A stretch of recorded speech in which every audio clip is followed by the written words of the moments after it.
Hello there, I'm Valentina, your dating and relationship coach. In my opinion, the biggest reason relationships don't work out is not at all because people stop loving each other. It's mostly because they don't know how to deal with conflict. Ongoing conflicts can really be relationship killers, but I also believe that they can be the best opportunity for growth. When I meet people who tell me they never argue with their partner, I tend to imagine a relationship that is largely based on compromise and maybe to some extent repression of emotions. And secretly, I do wonder how long it's going to be until those people reach out to get help. But that's because I believe there is a healthy amount of conflict that is needed for a relationship to grow. I believe that relationships are in fact people growing machines, because there are no other events or experiences in our lives that impact our development as humans more than the way we connect with those people around us, especially our family. School and formal education tend to fill our heads with all this data and facts that for sure help us survive and have a better life in the world. But parents, lovers, friends, even enemies, they fill our hearts with emotions and teach us actually who we are. So hopefully we can learn how to love and thrive.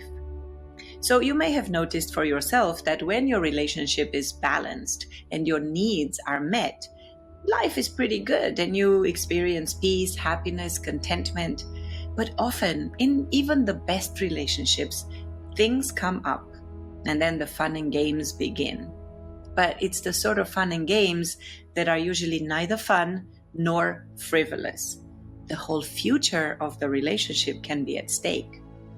So one of the most difficult skills we have to master for relationships to work is to learn how to deal with conflicts when they arise. Many of us, especially those who grew up in households where there was a lot of conflict, we tend to develop coping mechanisms that are designed to blunt the pain caused by being caught up in the middle of a fight. These strategies become our go-to response when we're facing challenging situations with our significant others. It's true that avoidance, compromising, competing with each other, sometimes full-on confrontation, like fighting, shouting at each other, are all very common ways we approach fights. We think, unfortunately, that it's all about winning or losing. It's about being right. And we choose that over being happy. In reality, the only strategy that really works to solve a conflict, no matter if it's relational or professional, is collaboration. This means that you two are teaming up against a problem as opposed to seeing each other as the problem. I cannot tell you how many times I've heard in my life, both professionally and personally, "This is not my problem. You made it up. You fix it. I told you what to do." Or the other way, "Fine, have it your way. I don't care. You win."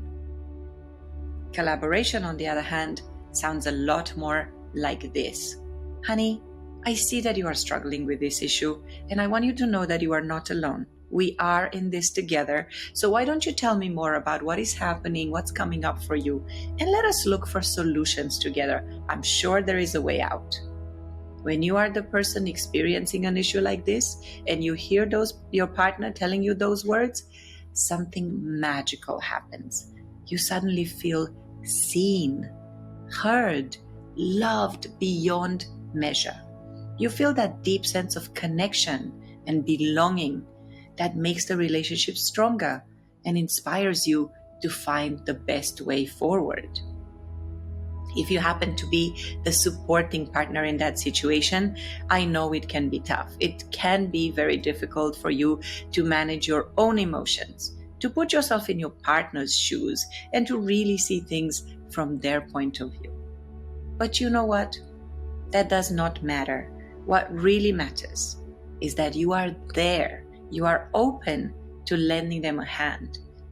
It's not about telling them what to do or how to do it, It's not about fixing them or fixing their problem, but it's about becoming a mirror that helps them see their problem from a different angle, offering them a perspective that helps them to change their perception.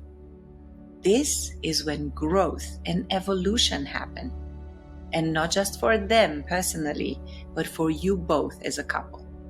And this is when the relationship adds another layer to its foundation so that you can keep building.